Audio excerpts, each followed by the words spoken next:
Como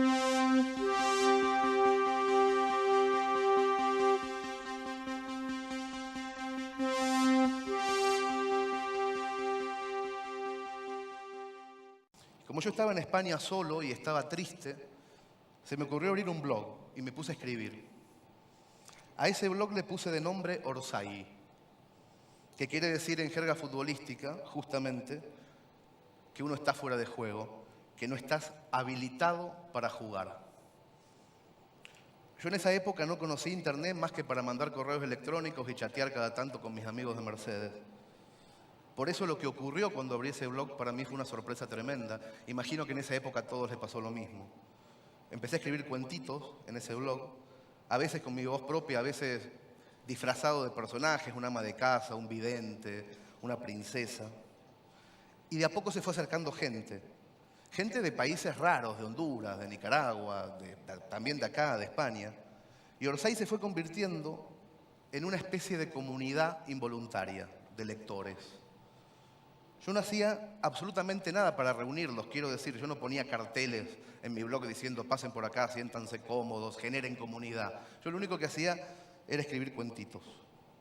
También escuchaba los comentarios que dejaban los lectores esos cuentos y también casi todo el tiempo conversaba con esos lectores.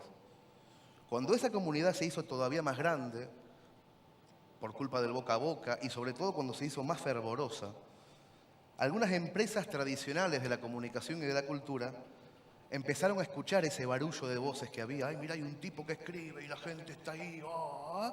Y empezó a sonar el teléfono de casa. Me empezaron a ofrecer que trabajara con ellos. Las editoriales me proponían hacer libros con las historias que yo escribía gratuitamente en internet y la prensa me invitaba a que escribiera columnas en sus periódicos parecidas a esas cosas que yo escribía en internet. Y yo ahí, y esto lo sé ahora, no lo sabía entonces, en ese punto me parece que cometí un error bastante grave.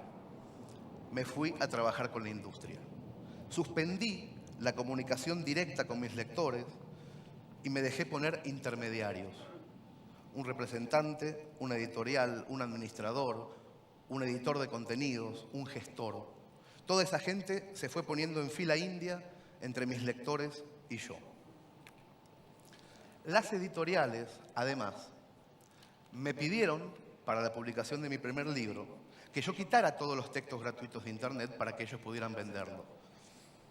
Ahí la cosa se puso un poquito tensa porque yo les dije inmediatamente que eso no lo podía hacer, porque esos textos los había regalado y yo no podía ir casa por casa de cada lector diciéndoles si por favor me devolvían el regalo porque ahora se me había ocurrido con gente de corbata vendérselo.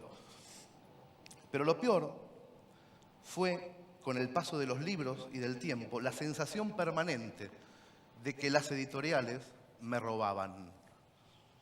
Una vez me liquidaron en ventas de un libro de bolsillo, es una anécdota que cuento siempre y que me parece paradigmática. Me liquidaron unas 800, 900 ejemplares durante un año entero en Argentina de un librito de bolsillo. Y yo sabía, porque soy muy amigo del librero de Mercedes, de una de las 3 librerías de Mercedes, yo sabía que en una de esas librerías se habían vendido 750.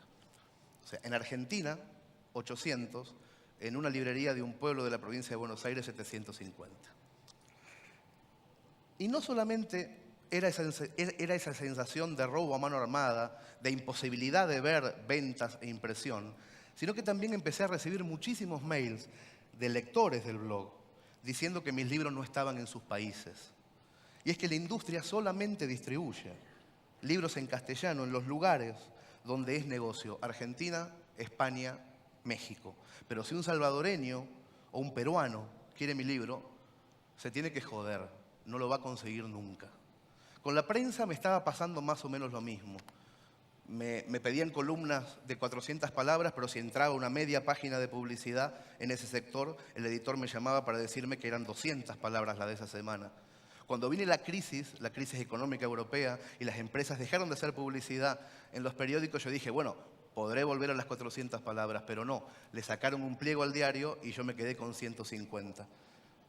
El año pasado, cuando empezaron a arreciar estas cuestiones, yo me harté bastante de todo y renuncié públicamente a las editoriales Mondadori de Italia, Plaza y Janés de España, Sudamericana de Argentina y Grijalbo de México.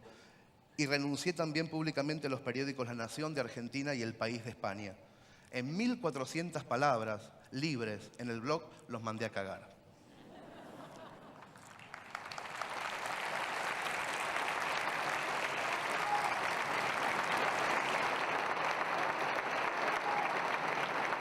Mientras hacía esto, volví a comunicarme después de un año entero de estar en silencio con la gente de mi blog. Y les conté que se me había ocurrido una idea. Una idea que por un lado podía ser muy divertida, sobre todo riesgosa, pero por el otro lado tenía un objetivo secreto, que era demostrar, y demostrarme también a mí, que la famosa crisis de la industria, de la que tanto se habla, no es económica, sino que más bien es moral. Es una crisis codiciosa. La idea era hacer una revista imposible. Desde el patio de mi casa en un pueblo de Cataluña, sin oficinas y con un staff integrado solamente por mi familia y por mis amigos de la infancia. Una revista que se iba a llamar Orsay, como mi blog. Una noche con Chiri, que es mi amigo del alma, redactamos una especie de decálogo, una suerte de promesa a los lectores. Esto ocurrió exactamente hace un año. Prometimos que la revista no tendría publicidad, ni un centímetro de publicidad, ni subsidios privados ni estatales.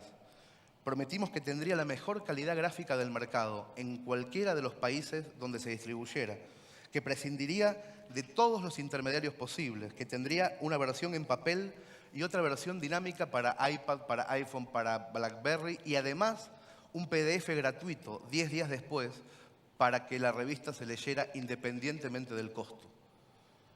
Prometimos que escribirían y dibujarían únicamente personas que Chiri y yo admirásemos muchísimo, que sería trimestral y tendría más de 200 páginas por edición, que en cada país costaría lo mismo que 15 periódicos del sábado en esa región. Dijimos en el punto 8 que la plata la íbamos a poner nosotros y que la íbamos a hacer aunque no se vendiera. En el punto 9 decíamos que si salvábamos la inversión íbamos a ser felices. Y en el punto 10 que si no salvábamos la inversión nos chupaba un huevo. En ese momento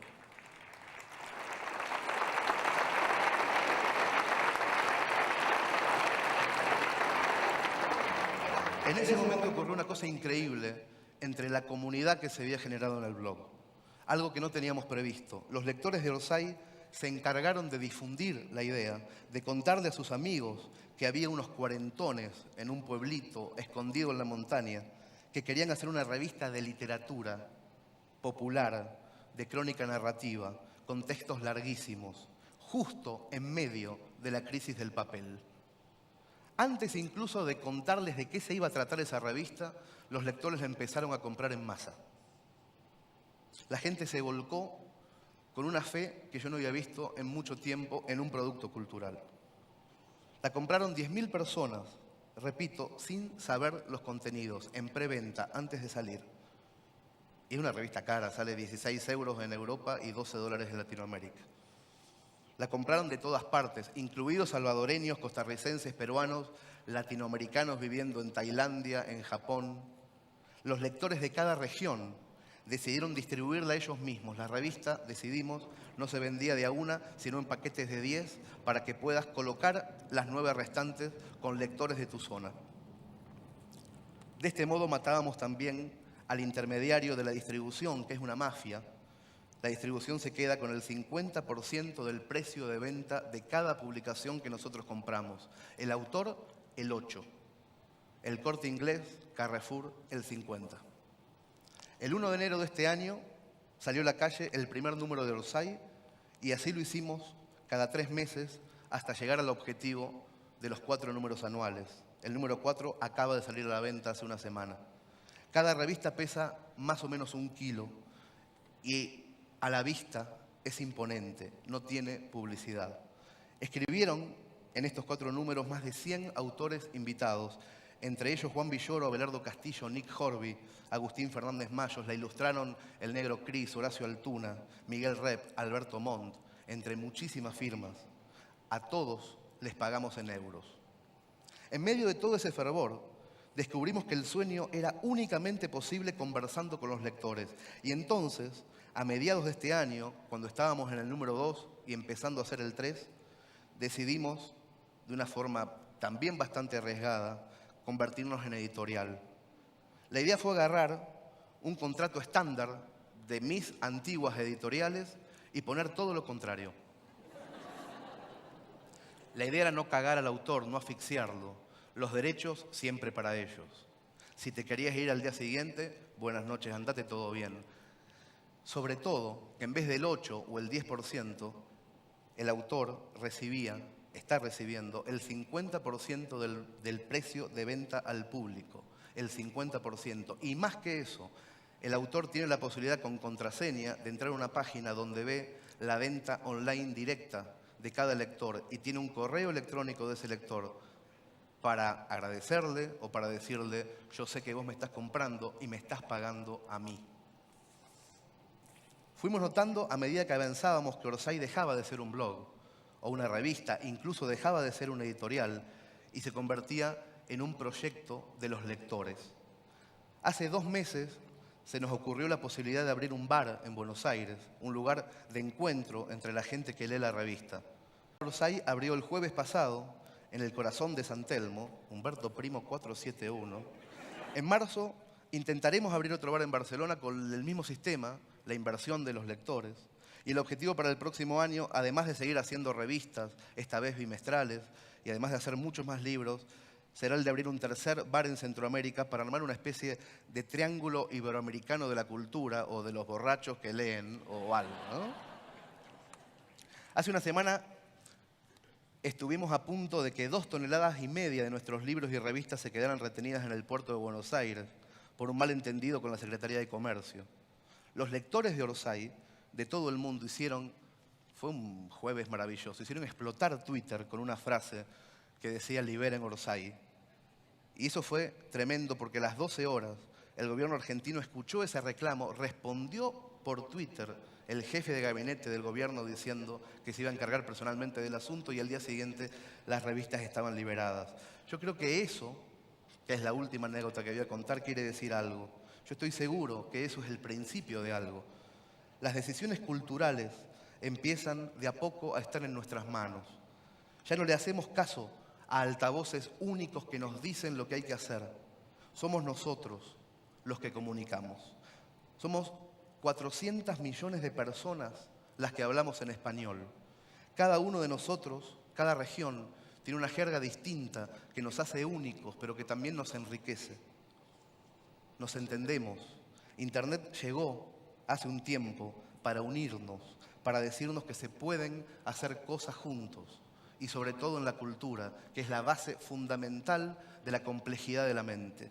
Hace casi 10 años abrí un blog porque me sentía solo en un país extraño, me sentía fuera de juego, necesitaba comunicarme con los míos, y por eso le puse Orsay. Hoy estoy seguro que la industria de la cultura somos los lectores y los autores, y nadie más.